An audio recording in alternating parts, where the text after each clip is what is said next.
What's up, everybody? Well, I got another small form factor PC gameplay video for you guys today, and today we're gonna try ourselves out some Metro Exodus PC Enhanced Edition. Now, I'm gonna try just maxing it out at first, but that might be a little too much for this thing. I mean, it is ray tracing and all that stuff, but hey, maybe it'll be able to handle it no problem, too. If it does, it'll be the first system of the day to be able to play the game halfway decently. So far, everything else has been pretty lackluster. Some things have been borderline playable, some things crashed, and the Steam Deck was kind of like, no, I don't really want to play that very much. Like 25 FPS. Not very playable in a shooter, and it still had drops to like 19 and whatnot. So let's not waste any more time and let's go see how this computer handles it. Alright, well, here's the first NVIDIA GPU we tested this game on, and it was kind of made for these, so it actually didn't do too bad. It still wasn't able to do 4K with everything maxed out, ray tracing and all that, but it at least gave what some people would consider playable FPS. It was like 35 to like 47. I think it hit 50 a couple times too, especially when we were in the sky coming down, but you'll see what I mean. We'll also try it out with some DLSS later as well. Well, alright. If we hung out in the sky, we'd probably get more than playable FPS. But unfortunately, as often in this game, my dreams are crushed the closer we get to the ground, though. It's always just dreams. I don't actually expect things like this to be able to hit 60 FPS a average, even in an older game with all this ray tracing, but it even stays almost borderline playable when we're up here on the surface, but once we get down into the tunnel, it drops. In fact, I think it drops before we can get into the tunnel once or twice. Yeah, down to 59, so I was like, okay, it's probably going to be 30s and 40s once we get down there, and I was pretty much right on the money.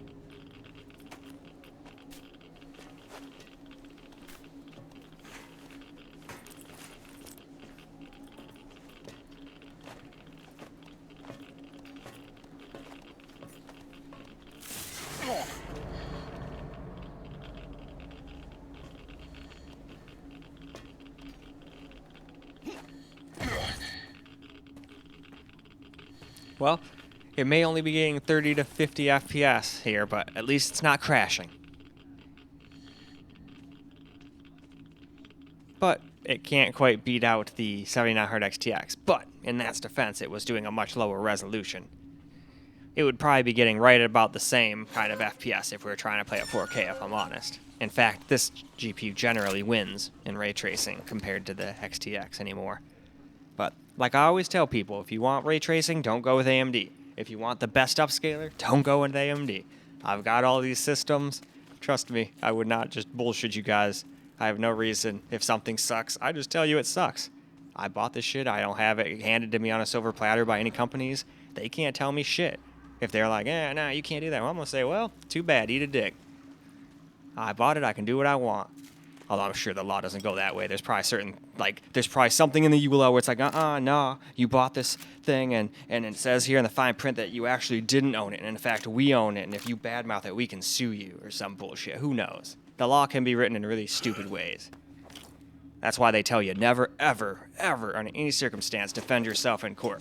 You can think you're the smartest person in the world, and you will get absolutely eviscerated in the freaking courtroom by a lawyer who actually just knows the right talk. Other than lawyering, he might be way stupider than you, but if he's a good lawyer, he'll smoke you in court. I learned that the hard way back in the day. I watched one of my good friends try to do that themselves in court, because it was just a simple parking ticket, and then I think he tried to go in and fight it and whatnot, and he couldn't fight it. And that was just a simple fight thing. I don't even know if you can have a lawyer for that particular thing, but even that, you couldn't talk himself out of it, because the judge was just asking him all sorts of shit he couldn't answer. He's like, oh, well, I don't know what you mean. And then it's not their job to sit there and hold your hand. All right, let's fight these stupid dog rat things, and then we'll go turn a little DLSS on. And then it's absolutely, completely playable the entire time, just with quality. Again, there could be some spots that drop under 60 way later in the game. I didn't play through the whole thing, so no way to tell for sure, but judging by what I saw here, I think the lowest it ever went was 82 or 74 or something like that. We'll see soon. I mean, after we kill these two, we're gonna go hop over and take a gander.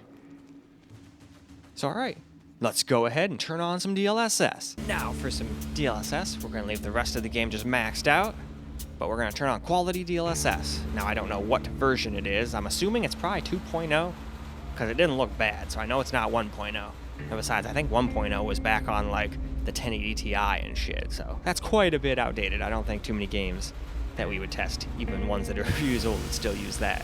Anyway, let's go see how it does now. Here we go, all over again, same scene, but now we got DLSS on so we can compare.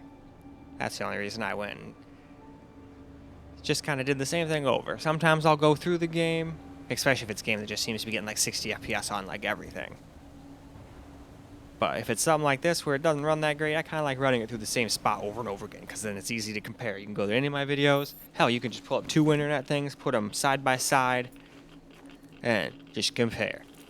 I wished I could just put the freaking things all like side by side. Like if I wanted to do an actual comparison video, like if some new drivers come out, you know, I could just do a side by side, old drivers versus new. But so far, every time I've tried to do split window in DaVinci, I failed hardcore and nothing worked. So gave up on that for now.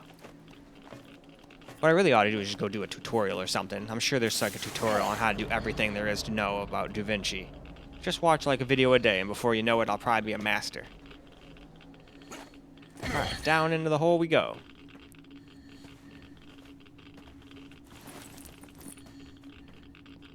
So yeah, I think so far the lowest I saw was 78 during the drop into the hole, but let's see what we get for FPS as we just kind of explore.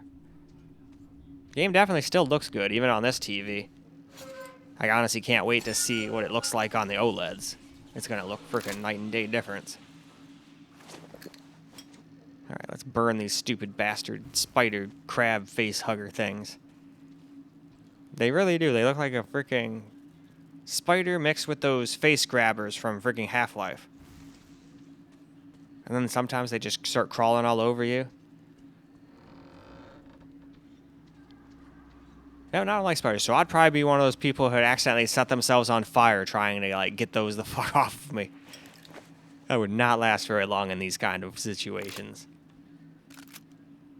Like I can build and do all that sort of stuff to take care of me, but I am not good at like, you know, dealing with the gross shit.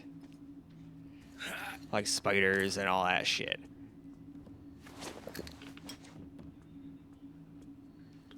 Huh. There's just a bunch of wires going through this thing like with a hook. Must be going to some like underground base or something. Otherwise, why would a car have that going through it? See what I mean? They're crawling all over me. I wonder if they can hurt you if you get too many of them on you. Or if it's just supposed to like creep you out by having some weird shit crawling all over you, you know? But yeah, it's pretty smooth frame times too. It's got like a little blip every once in a while, but it doesn't seem to have any gargantuan stutters. Very often, this PC seems to be very smooth in the frame time department. Might be something to do with that 9700X with the new Windows. Ever since I got that new Windows, it's almost been like a whole new processor as far as like 1% lows and all that shit go. Hell, it helped out like all the CPUs, really. I mean, the Intel didn't get that much help, but even it got a few FPS. It just didn't seem to get as big of an jump as the AMDs did. It probably wasn't being neutered. I don't know what was going on, but something in Windows was not agreeing with AMD CPUs, going all the way back to like the 5000 series, from what I understand. So even my 5800X 3D ended up getting a little tiny boost. Not quite as big as the newer processors, but still got a little boost. Alright, let's kill these guys, and then we'll move on to a little camera. Alright, it is camera time. Alright. Figure we'll start right at the beginning of the game again, where there's nothing getting in the way of the FPS, you know? It's just the game playing now, and a camera pointed at the screen. So any stutters we see, anything, is the game doing it, and we can't blame it on nothing else. It's the other reason I do this. Plus, some people just like watching the camera recorded gameplay too. So, why not? When I can, try to do both the worlds, you know? Try to get a little screen, get a little camera, make everybody happy, but unfortunately, OBS sometimes likes to suck. Shadow Play even sometimes sucks. And even Relive can suck. So far I've never found a single one that like perfectly works no matter what in every game.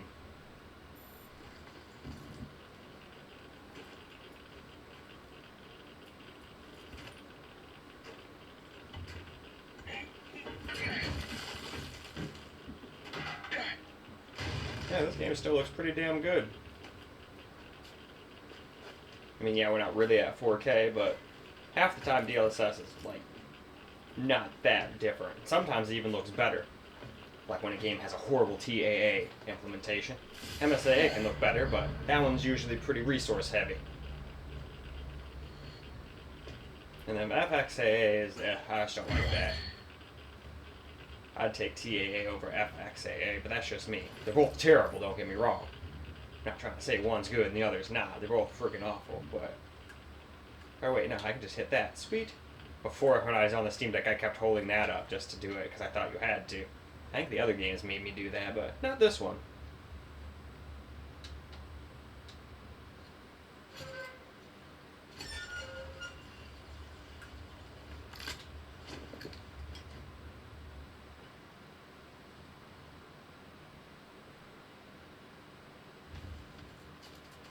Is there a trick to not getting these things to, like, crawl on you, or is that just part of the game? Like, no matter what you do, they crawl on you from time to time.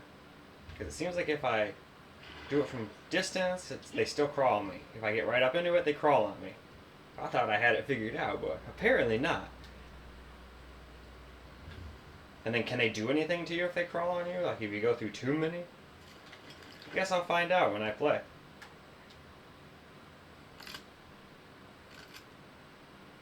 So right now I've been having lots of fun with Stalker, but by the time this game comes out, I'll probably have beaten that game a long time ago. I'm quite a bit in the future when these games finally go live. I think I'm up into February at this point.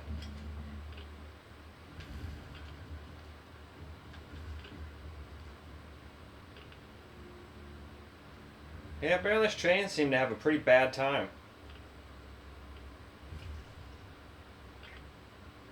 Why, hello, Misty. Did you see birds? She was cackling. You want some pets? No, no pets? Okay. She was looking at me like she wanted me to pet her, but then she immediately was like, no, no touch.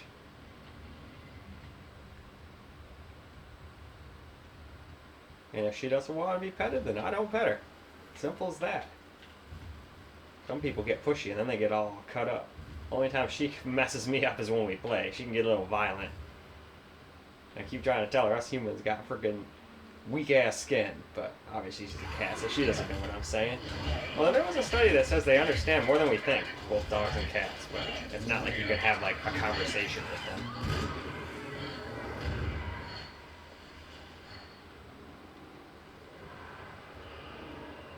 Oh, fuck you.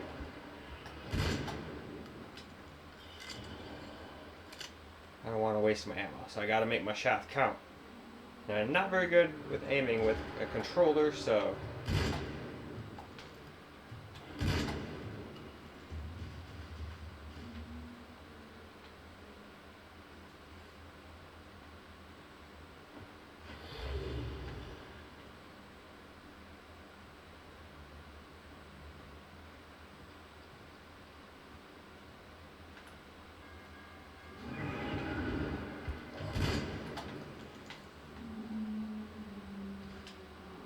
Because I already know that's just a waste of ammo if I start fighting them from the Steam Deck video. They'll just keep coming and coming, and you'll run out of ammo, and they'll eventually kill you. So before that happened, I just ran for the door. And now I know to kill the one and then run for the door.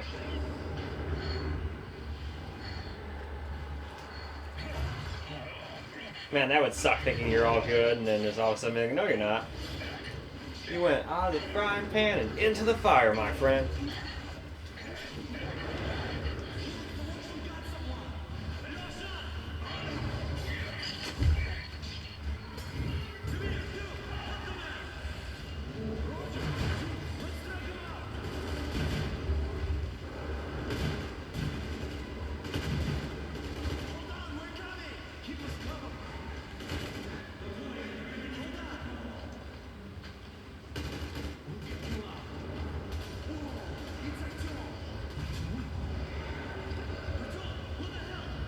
I don't know what the hell.